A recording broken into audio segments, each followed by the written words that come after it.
श्रीकांत शिंदे मनसेचे उमेदवार समजून काम करू असं राजू पाटील यांनी म्हटलेलं आहे। श्रीकांत शिंदे निवडून आल्यावर तुमची कामं मी करून घेतो असं देखील राजू पाटील यांनी म्हटलंय। तर मनसे आणि शिवसेनेचा डीएनए एकच आहे असं देखील यावेळेला श्रीकांत शिंदे यांनी म्हटलेलं आहे। दुसऱ्या पक्षाच्या सभेत गेलो असं वाटत नाही असं देखील यावेळेला श्रीकांत शिंदे यांनी म्हटलं।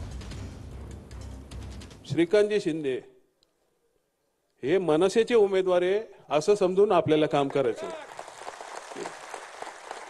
त्यामुळे कुठेही हलगर्जीपणा दिसता कामा नाहीये। आम्हाला ज्या जोराने आम्ही इथे बोलतोय, यांच्या समोर बोलतोय, मांडतोय की आम्ही जोराने काम करू, तो आपल्याला मतपेटीमध्ये दिसला पाहिजे। ज्या पद्धतीने राजू पाटील उभा राहिल्यावर तुम्ही काम केलेलं त्या पद्धतीने तुम्हाला काम करायचं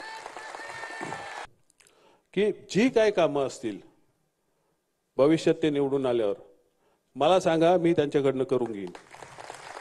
आल्या आल्या नांदगावकर साहेबांना सांगितलं की असा मला एक तो पॉझिटिव्ह फिलिंग जी येते, मला वाटतं आपला डीएनए जो आहे ना मनसेचा आणि शिवसेनेचा तो एकच आहे। म्हणून या मी त्यांना सांगितलं, इथे सभेमध्ये आल्यानंतर असं वाटत नाही की कुठल्या दुसऱ्या पक्षाच्या ज्या आहेत या सभेमध्ये आपण गेलोय।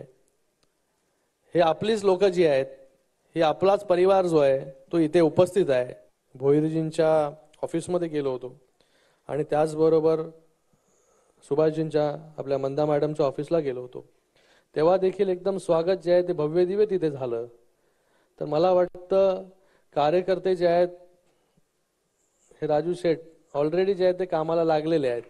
तुमच्या 6 तारखेची मला वाटत नाही ते वाट बघतील करून, कारण की सगळ्यांना जे आहे या कल्याण लोकसभेमध्ये आपल्याला जे लक्ष्य गाठायचंय त्यासाठी सर्व पक्ष एकत्रित आलेत।